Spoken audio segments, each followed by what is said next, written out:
Greetings and welcome everyone to episode number 29. Wow, that's pretty hard to believe I'm on episode 29 of the Creative Outlet Podcast. I am your host, as always. I am Brandon Pudwell, and we are here to talk about some things today, as I suppose you would usually do on a podcast. Some things that are wondrous, hint, hint as to what that might be about, and a couple of things that have left me wondering. Yes, as you can tell, wonder is a big theme in this episode. Today, on the day that I am recording this, it is Monday, September 4th, 2023, which is also otherwise known as the American Labor Day. So unlike an opening of the completely unnecessary podcast, I cannot say this is the post-Labor Day edition. I cannot say this is the pre-Labor Day edition. This is just the actually on Labor Day edition of the Creative Outlet Podcast, which is something that will be more likely to happen, seeing as I don't really seem to have a schedule for recording these. But like I said yesterday, I'm trying to keep this relatively consistent as something that happens, and this actually works out because I have fun things that I can talk about. I actually don't have a ton that I would want to have in this intro for a change, because not a lot has changed between my last recording and now, although I suppose there is one thing, and there is one quick newsy thing I could talk about. I don't have a lot of sourcing on it. It's just something that I've heard is officially happening, but of course I will have a source for you folks by the time this gets posted. But let's start with the thing that's a little bit more personal, since I tend to talk about those sorts of things first. So I talked last time about how I'm starting on some efforts to try to change my job schedule, but it seems there's also been another change that goes with it, one that I hope would be able to happen second, but knowing how schedules work, it probably wouldn't. And that is, let's see, a couple of Wednesdays ago, I got an email. That would have been August 23rd. I got an email from the, I guess you'd call it the property management business that runs the building that I live in. I mean, runs is a strong word. I don't really know how you run a property, but the point is they operate it. And they basically told me, hey, it's almost been a year. Time you need to decide, hey, are you going to re-up your lease? Are you going to move out? I have a couple options as far as, do I want to do another year-long lease? Do I want to do a month-to-month leasing, which would be more expensive? Shocker. Since that gives you more convenience, I guess that's their justification for it being more expensive. Anyway, so long story short on that, I'm considering moving elsewhere, which is another thing that would take precedence over this, which is another reason why I want to get working on this now, so that it's just done, and then when I move, and it's not like I'm worrying about big recording stuff in the background. But in some ways, it would be a little bit sad, since I've never had the opportunity to do any kind of filming in here, because I've, lived here nearly a year, and I still, to this day, because I need assistance, have not had my full desk built for this show. But it is what it is. I'm sure before I leave I would record some sort of thing that gives you folks an idea at least of what I'm working with, but it is what it is. As far as the newsy kind of stuff goes, that's pretty much the extent, I should say, of that personal topic. It's just I'm thinking about moving. I've not fully made enough movements on that yet. I've at least checked out a place. I would be interested in doing that, but I just need to make stuff happen on that. This is something that I think might be a little bit older. I don't remember when exactly this came out, but I'm trying to spread the wealth as far as the kinds of things I cover, right? And so I actually do have a Microsoft Xbox related topic, but it's a very small topic because it turns out that officially Microsoft has announced that they will be shutting down the storefront for the Xbox 360, but it's not happening for a while yet. It's not happening until July 29th, 2024.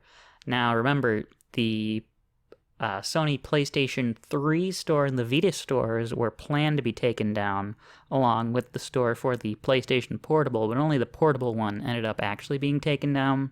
Sony was essentially pressured into keeping it going for longer than they'd originally planned, so I don't really have a ton to say on this. Of course, it's sad, the fact that anything like this would be happening at all, but realistically, there's no good reason for these storefronts to stay up forever. But it kind of goes back to my topic last time, and of course, the first time I covered it in episode 26 on Steam and Dolphin, which is it's going to be really sad that we are losing these Xbox 360 titles, especially the download-only ones. And it just makes it that much more important that the developers and the publishers for these games are considerate of, well, that means we're going to need to make sure that these titles are available again and available in other places because, yeah, maybe there is only one person right now that still wants to download something on their 360, but that doesn't mean those games that only ever came out on there aren't important. That doesn't mean there aren't other people who would be interested in buying them if they learned that they were available again.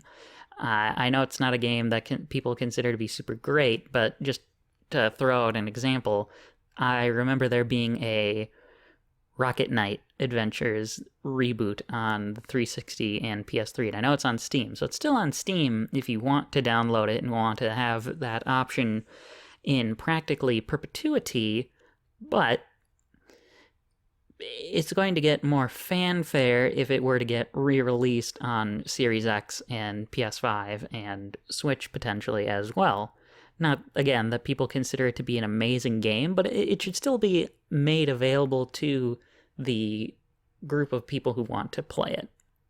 So, it's just a shame. You hate to see something like this happen, but as I said, realistically, this store wasn't going to be up forever. It never was going to be the case. But that's my short little bit for today. Let's get into the main topics. Let's start with a thing that is Wondrous, because our first topic today is going to be on the recently released Direct for Super Mario Bros. Wonder, which people will know I am very, very excited for. And then when we get later onto this episode, the things that I'm more wondering on, I have started wondering about some strange decisions that Sony has recently made. Specifically, I'm going to have an update for you folks on, again, we're coming full circle. I'm not sure if that more so says things about how long it takes me to make these, or just how recent or how quickly things can change, but I'm going to give you an update on Project Q, now known officially as the PlayStation Portal, and I'm going to give you some thoughts on recent changes that go with the PlayStation Plus program that Sony runs. But let's start with the happy stuff. Let's start with the Super Mario Bros. Wonder Direct. I have an article from one of my favorite sites, Nintendo Life. In reality, with some certain aspects, they do have a more mixed reputation, is the way I will describe them. That isn't to say anything about all of the writers necessarily, but I'm just thinking specifically about one Damian McFerrin when it comes to the Amico, but that's really beside the point. As far as the coverage of Nintendo games, and like specifically in this case, Elena Higgs, I don't have anything to say about her, but she wrote a very nice little sort of summary here of all the things that were in the Direct, which saved me a lot of time, because it basically meant that for this I didn't end up really having to write any notes, which is going to save me a lot of time. And let me just get into recording now. So let's talk about the things that were in Super Mario Bros. Wonder. I don't know if I have a ton to comment on everything, but I'm at least going to go through all the sections here and just talk about the things that we saw. So yes, one of the first things we get out of the gate is we finally find out who the little caterpillar guy that we saw on the artwork with Luigi's head is, that is Prince Florian. Prince Florian is the little ruler of the Flower Kingdom, which, remember, we saw a little in the initial trailer. We saw Welcome to the Flower Kingdom is the name of what is essentially World 1-1. So, of course, we already knew this is the location that the game is set in, and it's just nice to know that, hey, this is the guy that we're partnering with. As far as Prince Florian being a gameplay mechanic, he does have a gameplay little bit to go with him, but we will get into that later. He's essentially, though, more or less just a cute little mascot, the guy, like I said, the ruler of the Flower Kingdom, and he acts sort of, I guess, as Mario's voice throughout the game, or rather, I guess, the character's voice throughout the game, because even though they say stuff, they don't have dialogue, as is expected in most Mario games, but he acts sort of like the dialogue.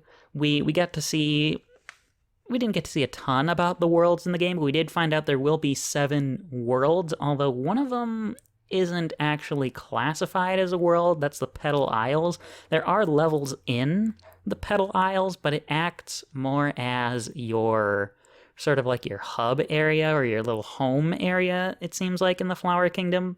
We do know the names of 3 of the 6 surrounding worlds, though, and those are World 1 being Pipe Rock Plateau, World 2 being Fluff Puff Peaks, and World 3 being the Shining Falls. So we've seen a few of these. The interesting thing with them, so it seems like the actual level themes are pretty much the same from any sort of new Super Mario Brothers game, but they look a lot different. So they have a lot of different, they stylistically they look different, but they're still the same types of level themes, but they are coming up in different orders. I mentioned Fluff Puff Peaks, of course, and that is the second world, and at least from a glance, it is like your Sky World, which historically in the new Super Mario Brothers games has been World 7. So it's interesting to see that in a different spot. I'm kind of mixed on that, because really what I would have wanted is more just new level themes in general. It's certainly interesting to see them out of order. It's certainly interesting to see them artistically look different. And I suppose there does come a point when you have to say, well, how many different themes can you have for a level in a 2D platformer realistically?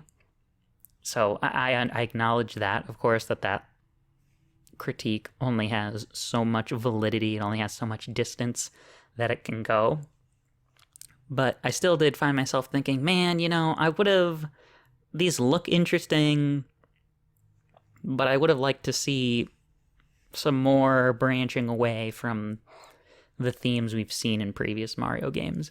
Really, a lot of the branching away comes from things like the wonder effects, and I will comment on those as well, but I don't know. I trust me, folks. I'm still excited about this game, but I'm trying to come at this from like a cautious perspective so that I don't find myself being like too excited for it. That's really what I'm trying to get here. Is just it looks fun, but at the same time I'm looking like, well, but this has been done before and this has been done before, and I want to see more new stuff that isn't just sprinkling in new stuff. Is perhaps what I'm really trying to say, but. Yeah, I mean, the worlds look pretty typical. Pipe Rock Plateau is, yeah. I mean, they directly say it. She directly wrote it in the article here. Quote, the starting world, and very much like your traditional starting Super Mario world. Yes, I would agree that pretty much, I'm already out of the quote here. After she said world here, Super Mario World, that's where the quote ends. Yes, it is a very traditional looking Mario World. It's your grassy plain level, but it does look very different, and I think that does count for something, but I'm not sure how much entirely that's going to count for. As long as it's fun, that's all that really matters, and yeah, it has been, 10-ish years, if you want to count New Super Luigi U as its own separate game, since we've had a 2D Mario game that's not Super Mario Maker, so it should be fun regardless, but I don't know, I think it would have been fun to start with something completely different. Then we have Fluff Puff Peaks, like I said, to me it's more the sky world, but it looks like it will incorporate some snowy type stuff as well. Then we have Shining Falls, which looks to be, I guess you could classify it as more of a waterfall-y world. If anything, it's probably the world that looks the most unique so far, but I do need to see more about it before I really make that classification. And then the Petal Isles is just, it is primarily looking to be water levels so far, which is, water levels are okay. I don't love water levels, but there's some water levels in games that are really good. Hopefully, Super Mario Brothers Wonder, or as I really should be calling it, because I said I would call it the Super Mario Wonder, is hopefully going to be one of those games with mostly good water levels. Another thing, of course, this is a 2D Mario game, but there are supposed to be some open areas on the map. They specifically highlighted this. It really doesn't amount to much other than some areas on the map allowing you to choose which level you want to play instead of here's 1-1, here's 1-2, here's 1-3 in a linear order on a line, and it just opens up sort of like Super Mario 3D World or Kirby Star Allies. It's neat. It's not revolutionary, but it's at least something new for a 2D Mario game, I guess. So, that's fine. It's cool.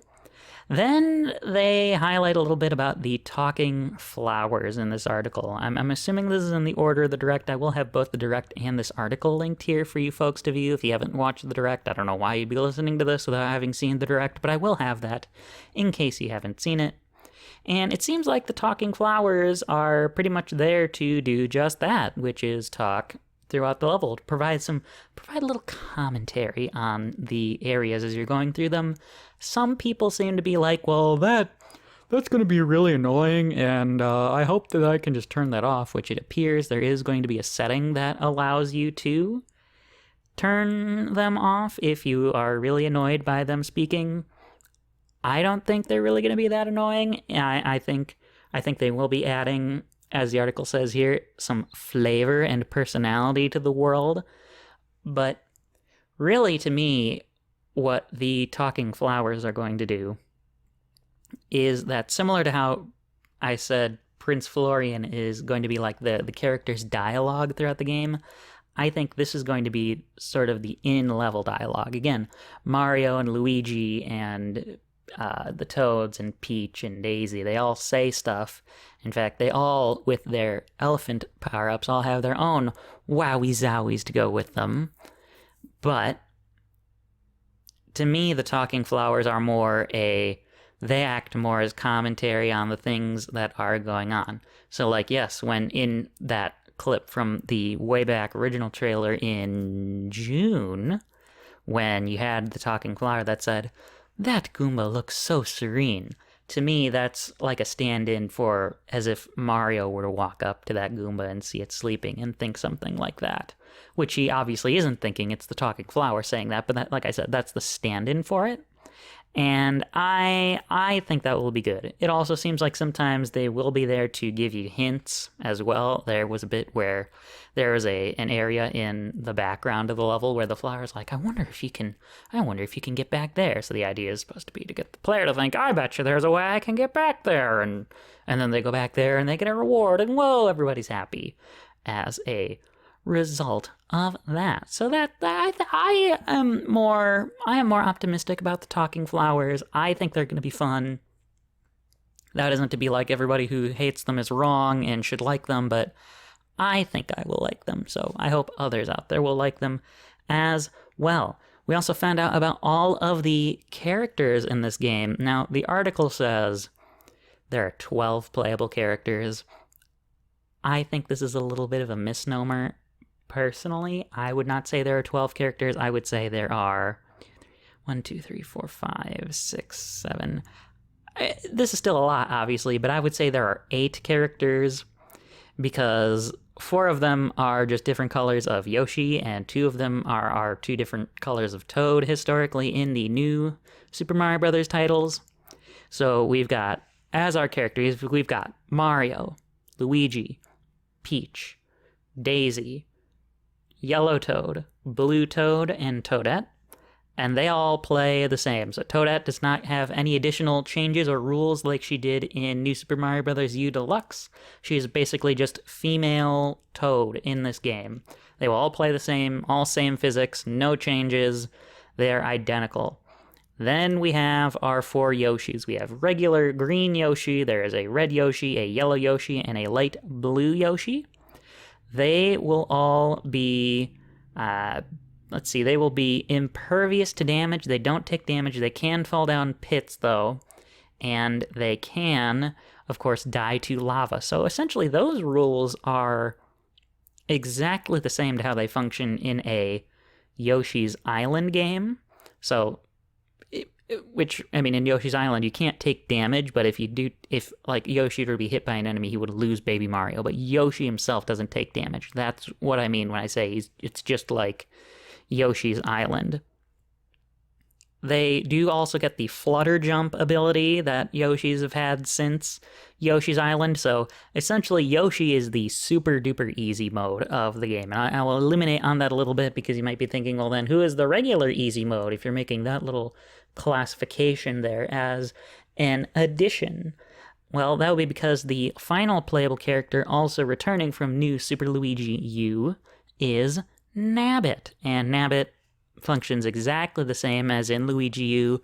Can't take damage, can't pick up power-ups. That was the other thing I missed with Yoshi. Yoshi can't use power-ups. Nabbit can't use power-ups either. So they're both invincible other than pits and lava, and they can't use power-ups. Yoshi just has the addition of the flutter jump. So I think those will be fun for the folks who want that lesser challenge. I'm glad that they're there. I will probably be sticking with my main man, my Luigi, for the game. I could see myself switching out to Yoshi after I've beaten it, because I think it would just be fun.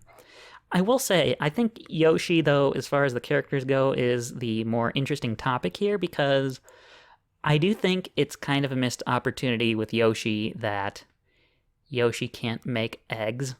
I think it would have been really, really, really fun if they committed to the idea of, Yoshi can't... there are a lot of similarities with how Yoshi functions in Super Mario Wonder compared to Yoshi's Island, in that he can't really take damage, he can flutter jump. The only thing he can't do is make eggs. Yoshi can swallow enemies, Yoshi can spit them out, he can't turn them into eggs, and that I think would have really gone. I just think that would have been like a nice touch to go all the way to be like, this is sort of like your Yoshi's Island mode of the game, but without some of the trappings of what makes Yoshi's Island its own separate game series. But that's a very little thing. It wasn't necessary, but I would have really, really liked that in addition.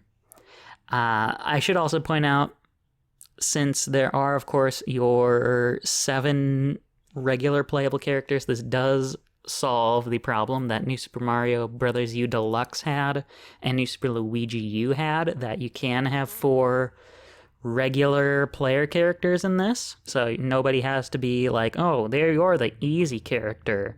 So, that I think that is a good thing.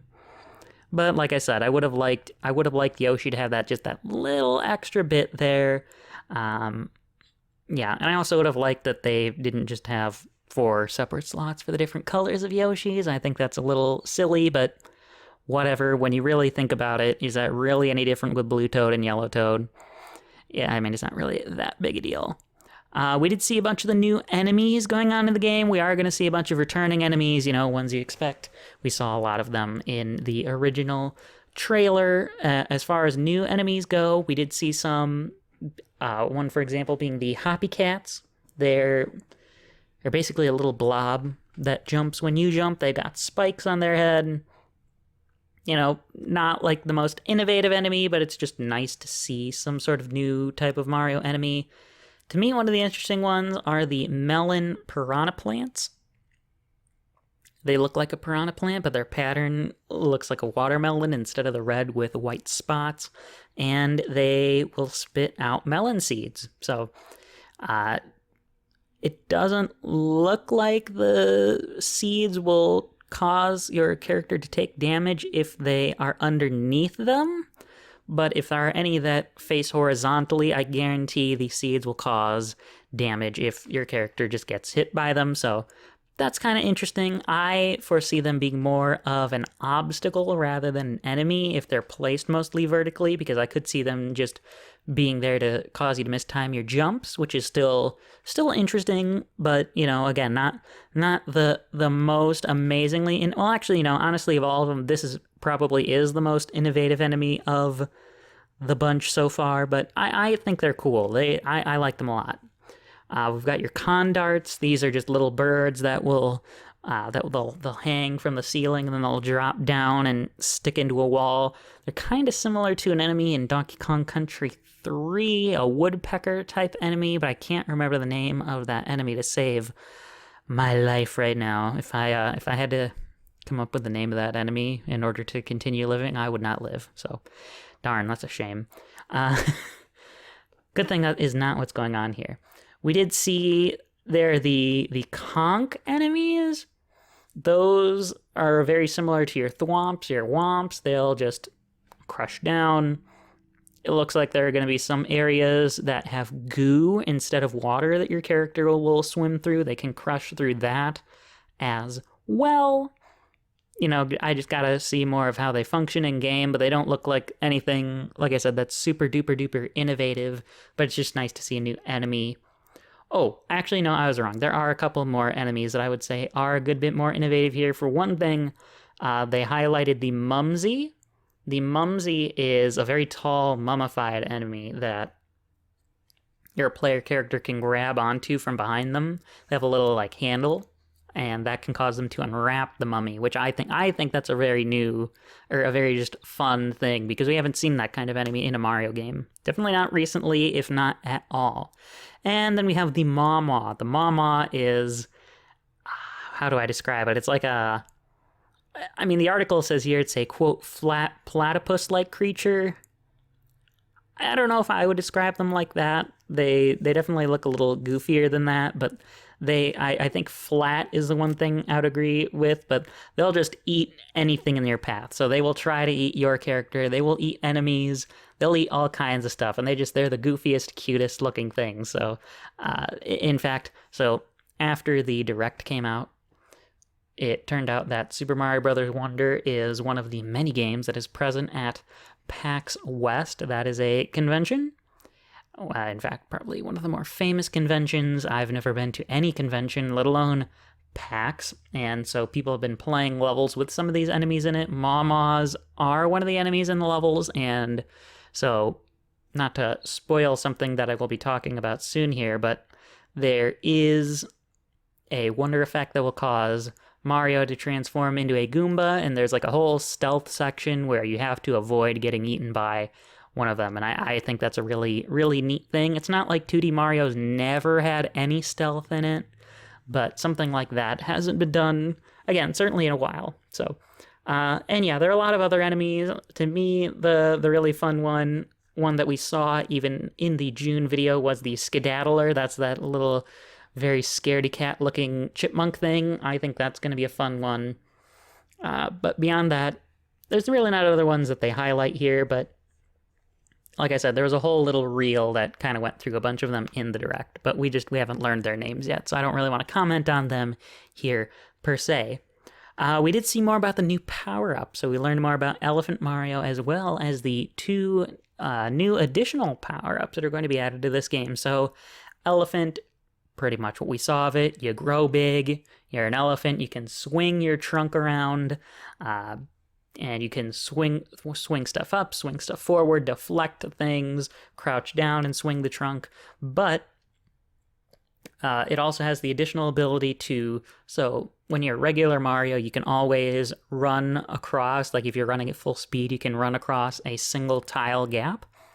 Elephant Mario will be able to run across 2 tile wide gaps. So that'll be a useful ability if there are areas with very large gaps, that Elephant Mario will be your ticket across getting those without having to jump. It also allows Mario to pick up in a very, also funnily enough, referential way to Donkey Kong Country 3. It allows Mario to pick up water in his trunk and shoot it at things like talking flowers and just other flowers and cause coins to spawn. So that could be a fun little mechanic. It depends on how much they use it. I could see it either going very much by the wayside or being used all the time. It's not something that I see being very much in the middle, but I'd like to be proven wrong because something kind of in the middle is probably the best thing for it. We then got to see the bubble power-up. Long story short, with a bubble power-up, it turns everybody pink. But it's basically just a glorified new power-up that instead of using the blue Baby Yoshi that had been the source of it in New Super Mario Bros. U, it is just this new Fire Flower type power-up. So, fun. A lot of the uses that they showed off with it, just trapping enemies. It does home in on enemies. That was not a mechanic that it had in New Super Mario Bros. U. That is new with it. But beyond trapping enemies to get coins and using the bubbles that it makes as additional platforms, bubble isn't actually anything that's all that innovative. So it's neat. Nothing super amazing though. I would say the big one, if you're not into elephant, you're probably into drill Mario. So Mario gets a little drill in place of his hat, and you can use it to bury underground. That'll allow you to go under some walls that block, say, a pipe in a little area that you otherwise wouldn't be able to get to. You can drill into the ceiling. You can just generally use it to get past obstacles, but it'll also be used to get to just hidden goodies and such. So I think that'll be fun. I tend to like the power-ups that improve movement. I really liked the blue Koopa shell in New Super Mario Brothers. The propeller mushroom was really great. Same thing with flying squirrel suit. I tend to like power-ups like that, so I suspect drill will be one of my favorites here. Not to say that the other ones are bad, but I just like ones that affect how you can get around places, and drill is very much like that. And then we got to see a bunch of the wonder effects as well. Now, the wonder effects are interesting. To be honest, one of my biggest critiques of this Direct is with showing off some of the wonder effects. There are a lot of really neat ones, but there's one in particular that they showed off that I was really thinking, like, God, I wish they'd saved that to just be shown off in the game, because that would have been a really cool reveal. I'm not going to talk about it here, but I'm sure if you've seen the video, you might have a hunch of which one I'm talking about. But yeah, the Wonder Flower does all kinds of stuff. It's the thing that turns Mario into a ball. It's the thing that summons what we now know are called bull rushes. Again, that comes from the demo that people have been playing at PAX. That's the level with the Stampede.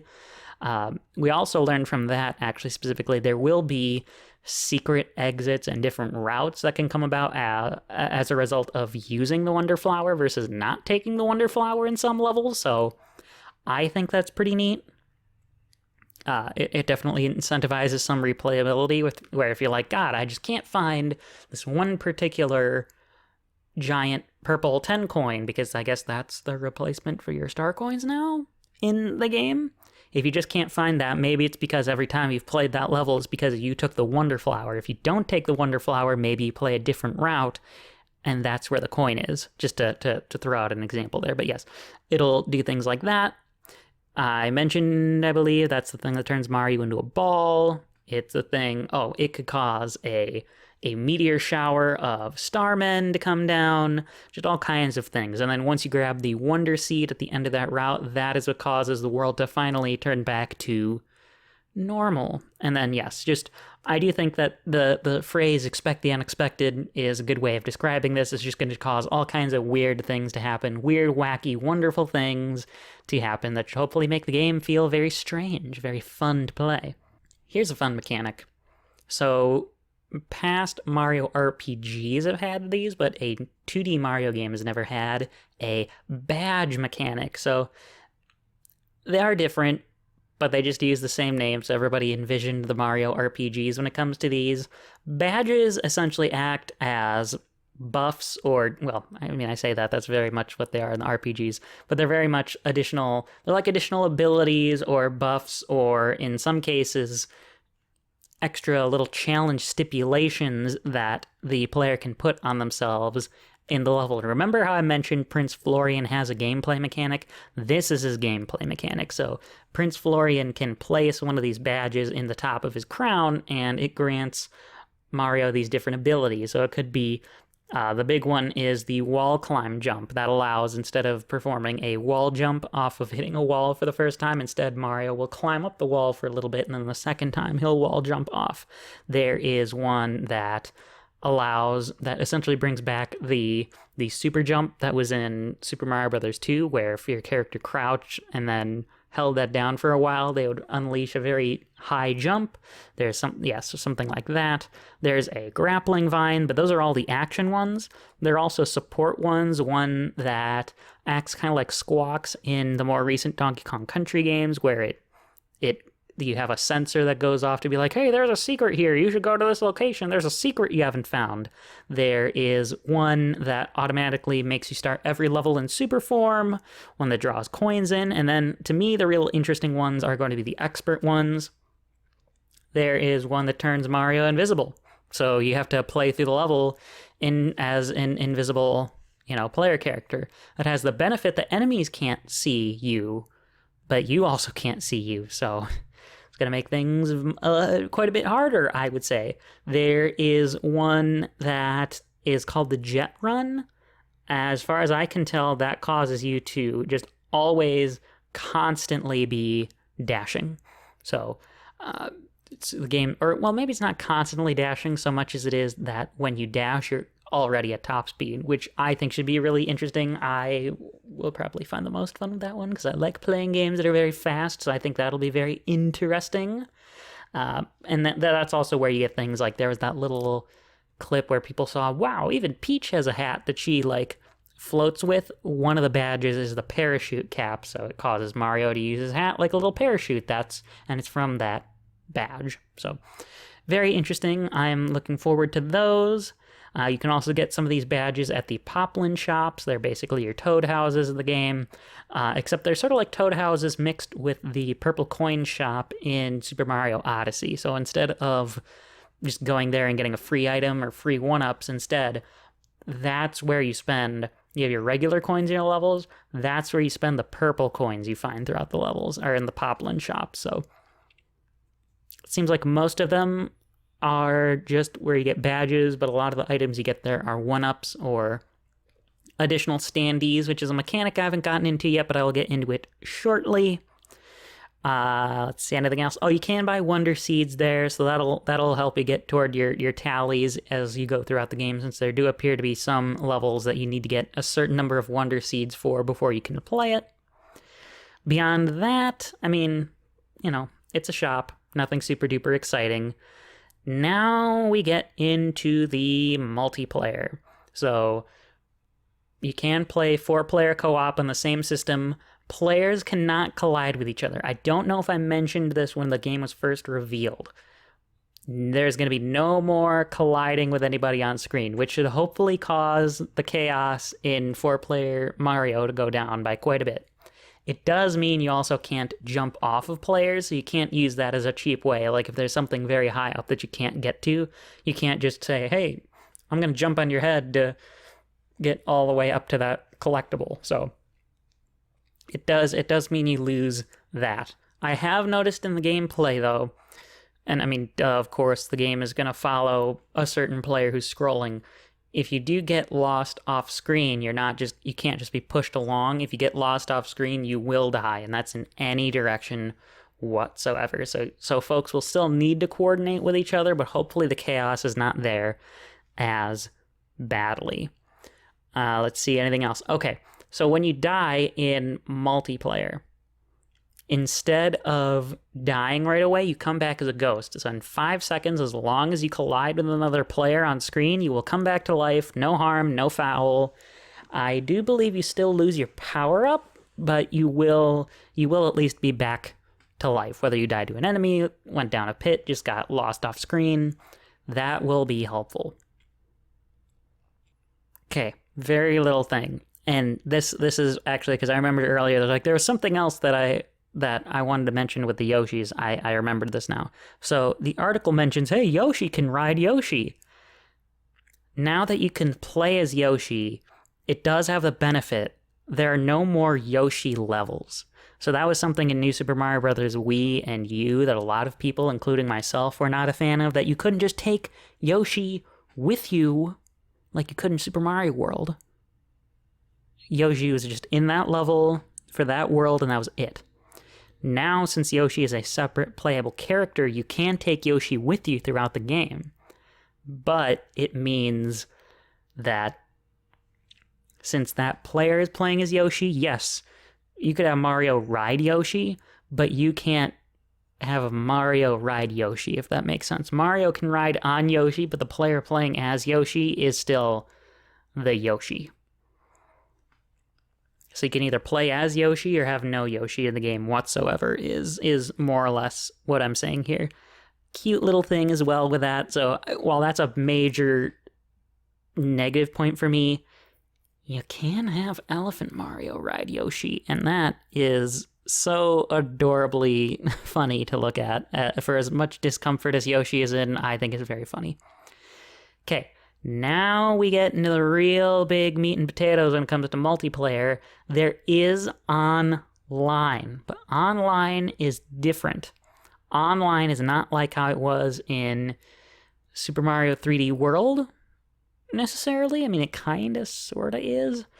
It's not like Super Mario Maker 2 either. So, unlike Super Mario Maker 2, you can't just have 4 randos come together and play through a level, which is also the case in Super Mario 3D World plus Bowser Fury. Remember, that was the reason why I didn't buy that version of the game, but we don't need to go into that right now. It does also mean that since there's no collision in regular multiplayer, or in local play, there's also no collision in online multiplayer. And so what that results in is you'll have other people playing the level, but they'll, instead of being like ghosts, like when you die ghosts, they'll just be, they're what is called a live player shadow. So it's just a shadow version of them playing throughout the level. If you collide with them, you can see their heart points and see ways that they've helped other players, though, as they're playing through their game. So you can bump into them, and if you die, the shadows will briefly become physical. So you'll be able to, in online multiplayer, also when you die, become a ghost and just collide with one of those player shadows to come back to life. Let's see, cute little thing. You can send them greetings. I mean, cool. Not really all that helpful. You can share items in game with other players, so, you know, again, kind of neat. And then now I'm going to talk about the standees. So you can place standees of your character or just automatically set up ones that you want in the levels. And the idea is to place these at very sort of difficult areas. Like if there's just a coin that you just can't get to, placing a standee of yourself acts as an additional sort of, it's like an additional live player shadow for somebody who's died to collide with. So if you place a standee in front of a pit that has an item in front of it, you can just collect the item by falling into the pit, or like as they show here, into the lava pit. There's an image of this that they used for the standee, or like a video of it in the direct itself. Have your ghost then collide with the live player shadow, and you've collected the coin and can continue playing the level. Now, there is also online friend multiplayer, so that works very similarly to how it does in Super Mario 3D World. You can just create a room for your friends to join into. You can actually have more than 4 people, though. So you can have up to, I think it's 12. But in that case, you can just see what your friends are playing. You can join them in those levels if you want. If you don't want to, you don't have to. If you do have multiple friends join you in the same level, you are able to... It doesn't play like in Super Mario Maker 2, which I think is going to be a huge benefit to the actual play experience, because as much as I love Super Mario Maker 2 and adore that it's got online multiplayer, it is also very atrocious as far as the performance goes. I think the live player shadow method is going to help prevent that from being a problem. But you can still kind of interact with each other by playing the course together with your shadows, and you can, at least at the start, begin a friend race. So that acts pretty much exactly the same as the verses in Super Mario Maker 2, where you and 3 friends are trying to see who can get to the end of a particular level the fastest.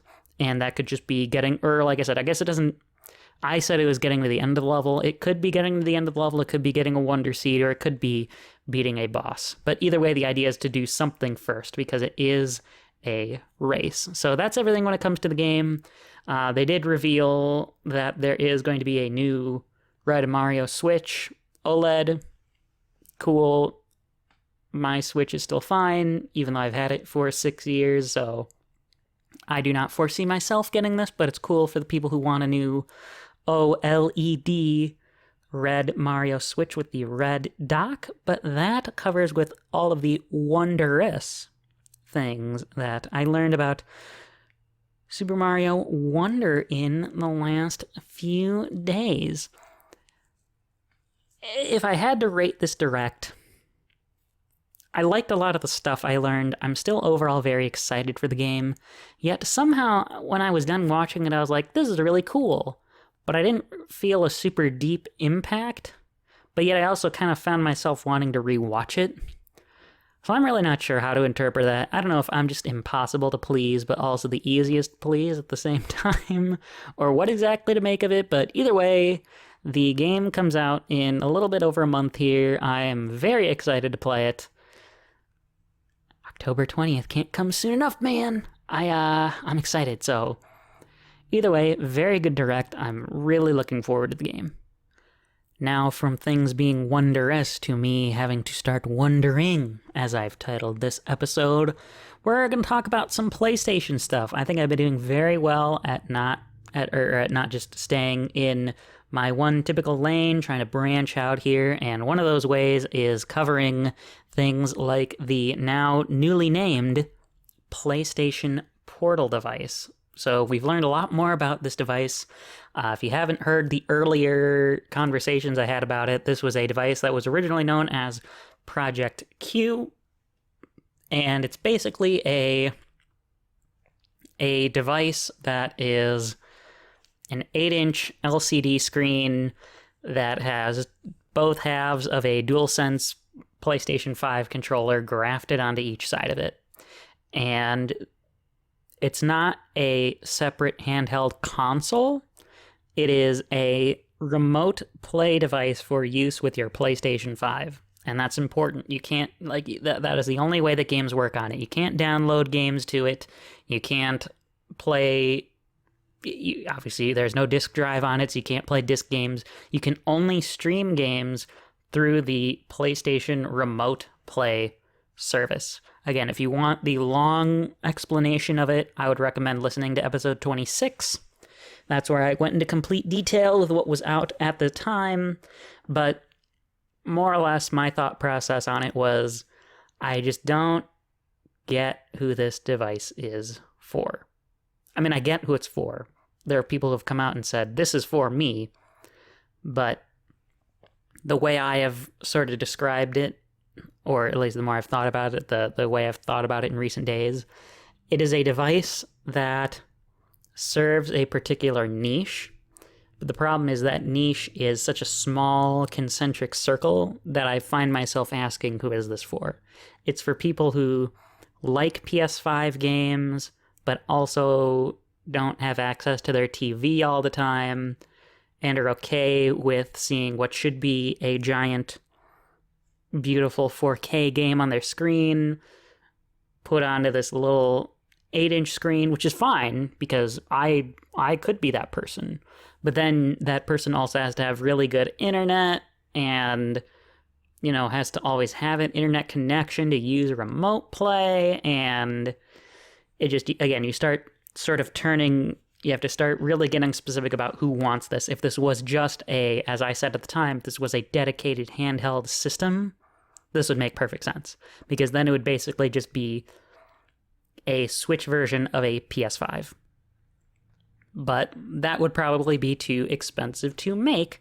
So instead, we've got the PlayStation Portal. And on the price of expenses, we have the official price. I'm looking at the CNET article on this because they actually got the opportunity to play it. They talked about some additional things that they hadn't seen in other articles, but this is the original one. Some of this does. I really wish they had listed more specific sources in it, because there are some things that I will be citing, but I will be pointing out that this is from them, so it's just kind of conjecture-y. But one of the things that is confirmed, because it is on Sony's website, the PlayStation Portal is going to be a $200 device, $199.99. So it is already $100 cheaper than a regular Switch. But it's also then the same price as a Switch Lite. Which, granted, I'm not saying the Switch Lite is the most amazing device of all time, but it's also already a dedicated handheld. So if I have someone coming to me being like, hey, should I buy a PlayStation Portal or should I buy a Switch Lite? It's a lot easier to recommend to them a Switch Lite compared to a PlayStation Portal, because you already have some hurdles you need to jump through to justify getting a PlayStation Portal. In fact, I'm really wondering how many poor kids are going to be out there getting this for Christmas that don't already have a PS5 because their parents are thinking, oh, this can play your PlayStation 5 games, but it's portable and it's cheaper? Wow, that's like, to borrow a turn of phrase that I've heard a lot recently, wowie zowie, that's a great deal there. Why wouldn't I get that? Let's hope there's not a lot of people like that, but I foresee there being a handful of children who are like, I can't play games with this, Mom and Dad. I mean, I really appreciate the thought, but I can't actually use this, so... thank you, but we're gonna have to take this back because I can't use it. Anyway, as far as what it is, like I said, it's a handheld, plays your games over Wi-Fi and your 8-inch HD LCD screen. It is supposed to have all the technology of the DualSense as far as how the controllers work, which I think is really neat. I do like things like the HD rumble in the Joy-Con and on the Pro Controller of the Switch, but I have to say I like how the PS5 has the things like the adaptive triggers. That is a specific controller capability that I would like to see on future gaming systems. Now, the Portal here, as the article says, it is a streaming handheld. And I already mentioned, well, if it's not a dedicated device, I don't really get the appeal of it, because you are very much limited by your Wi-Fi's capabilities. Now, in Sony's own article on this, they do say the target for the Wi-Fi that you should have for this is just 5 megabits per second. I'm not an expert on internet connectivity, so I don't know if that's a common speed. I don't know if that's a really high speed. They do say 15 megabits is even better if you want the absolute best experience, so I would say that's probably going to be what you should have at a minimum. But I don't know, man. I would really prefer to just have this be a device where you can already play the thing on it without any problems of any kind, because this is starting to turn into a Google Stadia kind of thing that you need to have this specific device for. And I don't know how appealing that's going to be to consumers. The article does also mention that there already are very similar cloud-based alternative devices here, so I guess I don't get why Sony necessarily feels like they need to have their own device if there are already similar devices here out and about. I mean, I guess it's interesting, but I don't know. I don't get what they are going for. So, yeah, price $200. I'm just going through the article. As you can tell, I did not write my own individual notes for this. I really probably should have done that more for this one. It's going to be coming out on November 15th, 2023. That isn't listed in this article. That is listed on Sony's site, though. So I will make sure that I cite that so that you folks know, yes, indeed, it is going to be November 15th that it comes out. Yeah, and actually, this is an interesting point. It's not an OLED device. I'm not the kind of person who would really care if it's an OLED device or not. I would agree with others when they say OLEDs are prettier, but as long as, in this case, it's 1080p and it is 60 hertz, 60 frames per second for your games, that's all that really matters. I just don't know how often is it going to be the case on your PlayStation Portable that you are playing a game at 1080p, 60 frames per second. While the folks at CITED might have had the opportunity to demo this. You know, they have the benefit of being in a controlled space by Sony to where they can ensure that you are getting a 1080p 60 frames per second experience as much as possible. But I'm just not convinced that is going to happen in homes for everyone all the time. Now, to be fair, that doesn't happen in homes for everyone all the time for their Switch games, for example, because there are a lot of Switch games that need to go below 1080p for one moment or for one reason or another. That happens a lot in handheld mode. There are a lot of times where there are Switch games that can't play at 60 frames per second for one reason or another. Again, typically in handheld mode, but also on screen. So I'm not saying that it's definitely a deal breaker for the PlayStation Portal, because that can happen, but to me, it's just when you're talking about something streaming, you're starting to get into worse things. You're starting to get into more input lag. Sure, you might have to deal with a game being at 30 frames per second on Switch, but it's a consistent 30. That's not every game, and that's a problem. But you have a greater likelihood of getting to that because your game is downloaded or it's on a cartridge. I don't know if I've brought this up a lot of times, but there have been a lot of comparisons between the PlayStation Portal to it's essentially a new type of Wii U gamepad. And I would agree in the sense that it's pretty much just a new device that's dedicated for off-TV play. So that was one of the big things with the Wii U that they touted a lot at launch was you can continue playing your game on the gamepad. So if someone else wants to use the TV, you can play your game on the gamepad. And I thought that was really cool. I do think that is really cool. I think that purpose of the PlayStation Portal is really cool. My problem is it's not something that you just get with your PlayStation 5. The reason that was cool with the Wii U gamepad is every Wii U console had a gamepad included. This is a separate device you need to seek out for an additional $200 to your already $500 PlayStation 5. So, you really, again, you need somebody who's already got a PS5 to want this device. If you don't have a PS5, why do you want this? It's cool. It's kitschy. Is it going to be sellable to everybody? This is a small point too. The article mentions, does the Portal work with a PlayStation VR 2? No, obviously not. It's not going to work with the PSVR 2 because you need the PlayStation 5 itself to use the PSVR. So yeah, I mean, you can't use it with that. This, to me, we're finally getting to the big new things. I apologize if this is kind of disjointed, but we're getting into the big new things that I wanted to mention here. I feel like at this point I've very much just recovered ground. The PlayStation Portal's audio situation.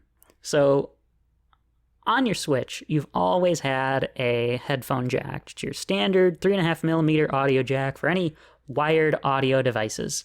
Cool, I'm always in favor of those being on devices because they're super cheap, they're usable on everything, and you get no latency between your audio connection, as far as your headphones go, and your device. Which is why I'm sad they're being taken away on so many phones, but I digress. I mean, I admittedly do use wireless headphones quite a bit, but I like at least having wired headphones as an option. That is also an option on the PlayStation Portal, so thumbs up there. But there is no Bluetooth wireless audio capabilities on this device. Now, to be fair, the Switch also launched without Bluetooth audio, and in fact, it took years until there was an update for Bluetooth audio connections, which is absolutely insane, but it at least has it now. I really, really, really would hope that Sony would have the understanding that, maybe we should patch that into there, but I'm not as confident they will. I mean, to be fair, I was never confident that Bluetooth audio connections would ever come to the Switch, which is bad, but it at least did. But what Sony's getting around this with is their new PlayStation Link technology, which is basically just it's supposed to be a new audio protocol, I guess, but it just basically means that you can only connect the new Pulse headphones or the Pulse earbuds to the PlayStation Portal if you want to play with wireless audio. So given that they already have an option for you, something tells me that you will not be able to use any Bluetooth headphones with these, and you'll need to get specific new headphones just to use with your PlayStation Portal, which, again, the fact that there was no wireless audio connectivity on Switch was already bad enough. But they at least weren't like, well,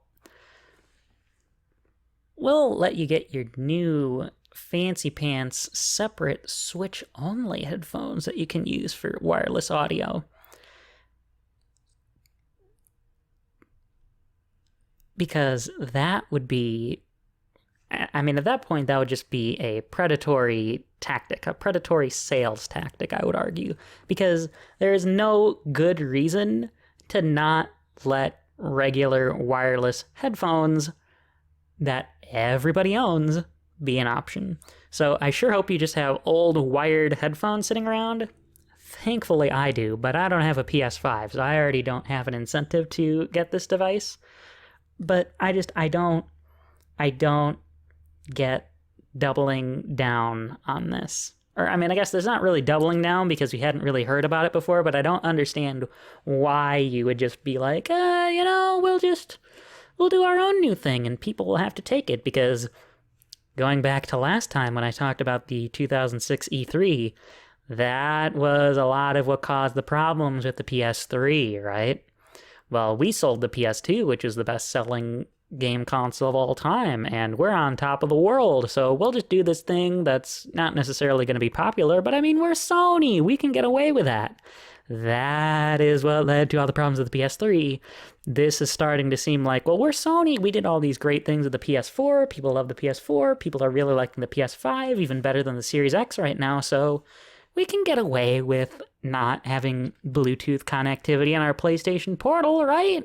We can get away with the PlayStation Portal not being a separate dedicated handheld device, or at least a more universal device that you can stream PlayStation games on for cheaper, right? And yeah, I mean, come on, we'll be fine. That is what this is seeming to feel like, to me at least.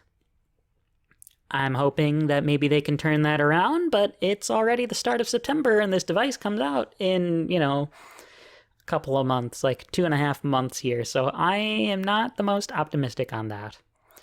And then the big one, the big one. What is the PlayStation Portal's battery life? Now, this is the main thing.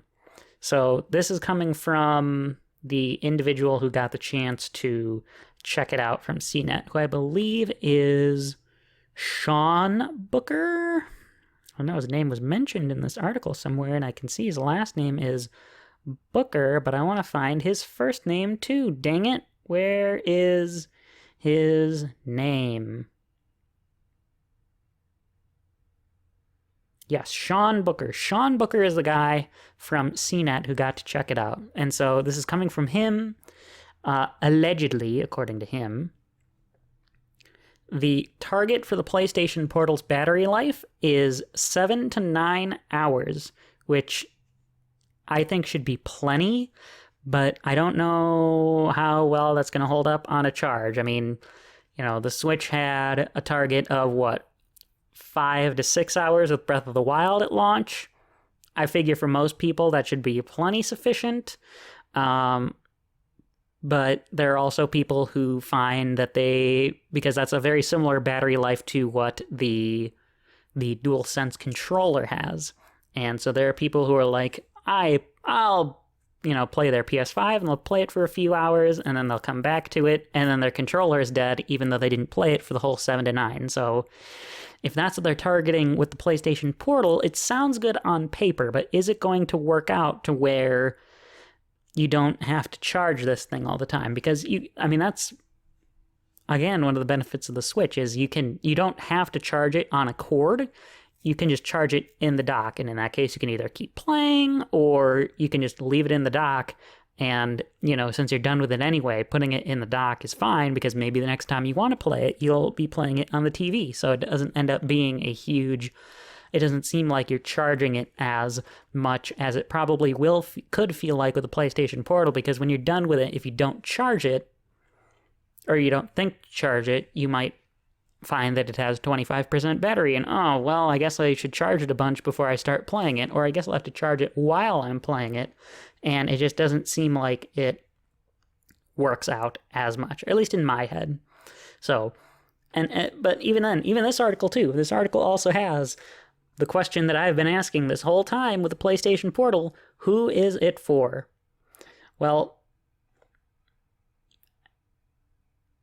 as it says, it looks like a home device.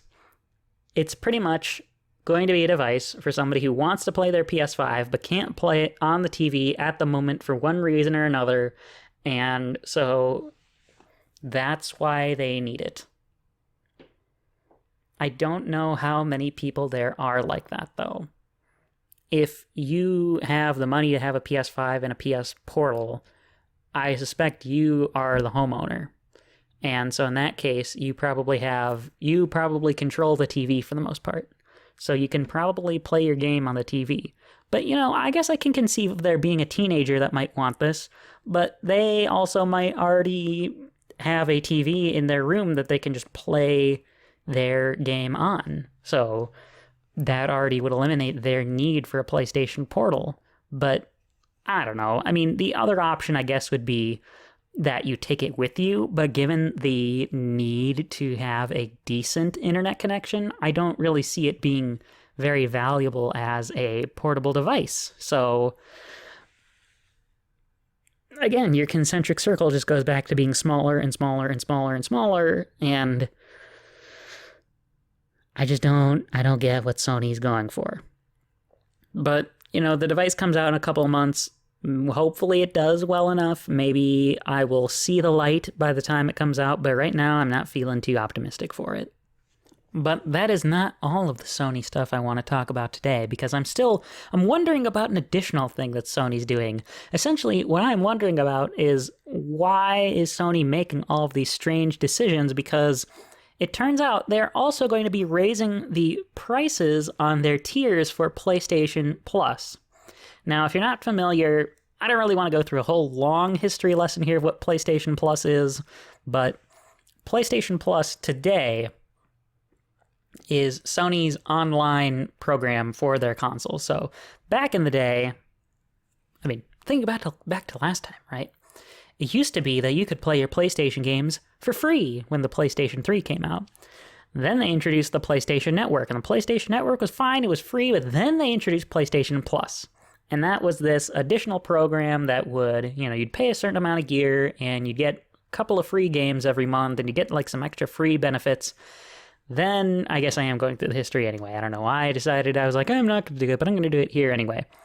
Long story short, with the PS4, then they changed it so in order to play online with the PS4 at all, you had to get PlayStation Plus to play online, but you'd still get the additional little benefits. Now that we're in the PlayStation 5 generation, that changed a little bit more because there are 3 tiers of PlayStation Plus. I don't really know all the differences between all the tiers, but the long story short, as far as I can tell, is you get additional like retro games to go with your different tiers. So it's very similar in that sense, I guess, to Switch Online. But like one tier gets you PS1 games and PS2 games, I think. Or no, I think it's actually the opposite.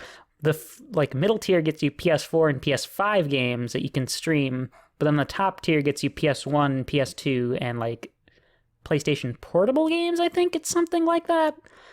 Again, I'm not super familiar with it, but recently Sony revealed, hey, here are the games you're going to be getting on your PlayStation Plus for the month of August, but they also revealed that on September 6th, there's going to be a price increase for PlayStation Plus as well across all benefit plans. So your basic McBasic tier is the PlayStation Plus Essential tier. So right now that costs $60 a year as of today. As of today being September 4th, but in 2 days from now, September 6th, so this is already going to be going up very shortly, it will be increasing to $79.99 per year.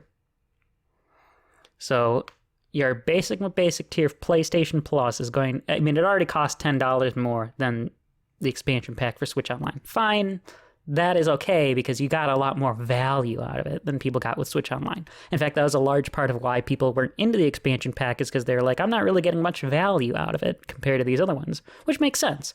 But now when you're talking $80 a year, that changes a little bit. The current price until 2 days from now for the extra tier, the mid tier, $99.99 a year, and the premium, the top tier one, was $119.99 per year. But those are now going up to $134.99 a year and $159.99 a year, respectively, which is quite a bit of money, I must say. I cannot imagine paying $160 a year for the top tier online service for my console.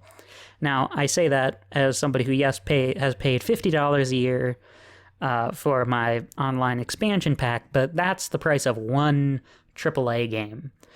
$159.99, excuse me, I don't want to say things that are too high, would be the price of like 2.5 full games, which is quite a bit of money as far as I'm concerned. So, oh yes, and it does clarify. Essential is just your basic tier. Extra gets you PS4 and PS5 era games, and premium gets you access to a retro game catalog. So, I don't know why Sony is doing this.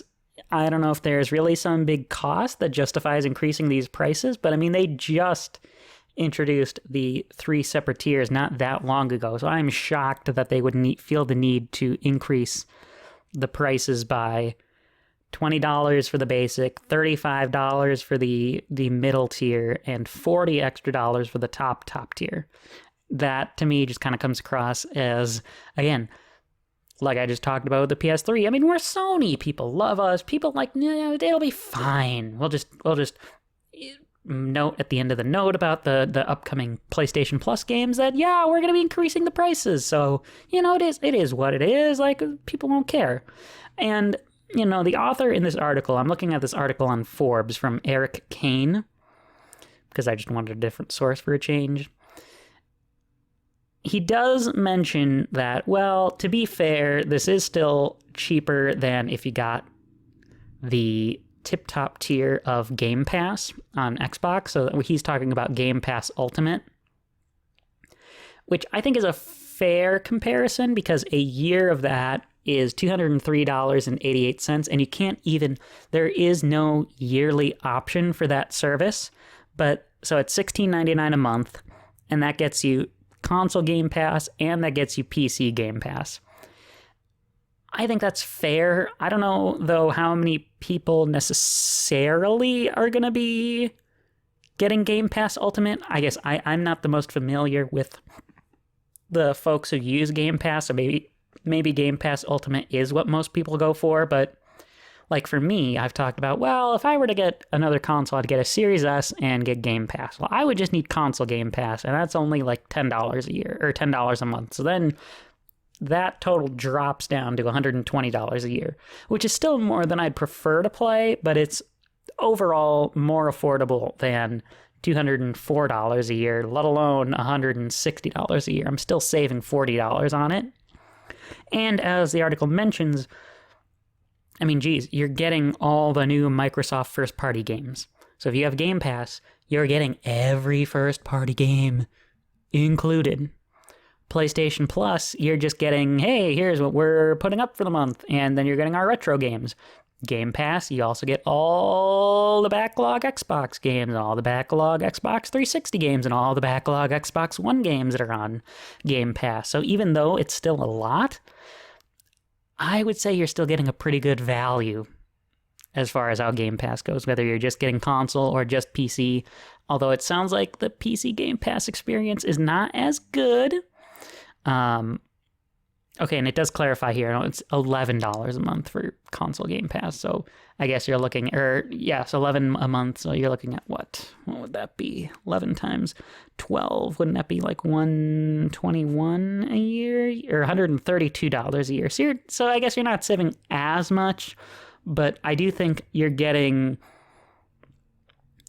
generally a better value with Game Pass. So, I don't know, this is tough.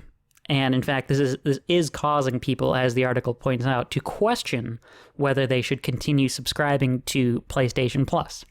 I'm not going to tell someone that they should or should not continue subscribing to the service, but I would say this is just a very, very, very, very high price. And at that point, to me, it would just be a good reason to just buy your games. I mean, unless you really need online play, there's very little incentive, I would say, to get PlayStation Plus at any tier that's not just the basic McBasic essential tier. So it is what it is. It is a shame. I really, really do hope that the folks who want this, or that, want to continue using PlayStation Plus, don't feel too terribly like they're being screwed here, but I don't know. It's $160 a year is a lot of money. Even $80 a year is quite a bit. But if you can find a way to work around that, maybe that's just the best way to do it. Like I was able to do with my Switch Online expansion pack subscription. Really, the real biggest shame here, and I think this is where I'll end it off, is it's just another service that's increasing their prices in a world where you have all kinds of things increasing their prices. So, hopefully, like I said, hopefully it all works out, but I am personally not feeling most optimistic about this. But that is going to do it for this episode. Wow, I actually kind of fit my commitment of making a shorter podcast right now. I'm pretty proud of myself. I've been kind of sticking to that 130 to 155 time frame, which is 130 is probably not the longest I'd really like to go at this point, but I think I got something a good bit shorter today. But with all that out of the way, folks, I do hope you decide to do some kind of engagement. That's been the one thing, as usual, that seems to be lingering around that I want to see happen that hasn't happened yet, especially one of those voice messages. I'd love to get a voice message from someone, but that just hasn't happened yet. But maybe you, listener, could be that first person to send one in to me. I'd love to hear it. Otherwise, I will be here for you all in the next episode of this show, episode number 30. That's right. We're starting a whole nother group of 10. We're going to be starting into the 30s. Very, very exciting. This is Brandon Pudwell signing out.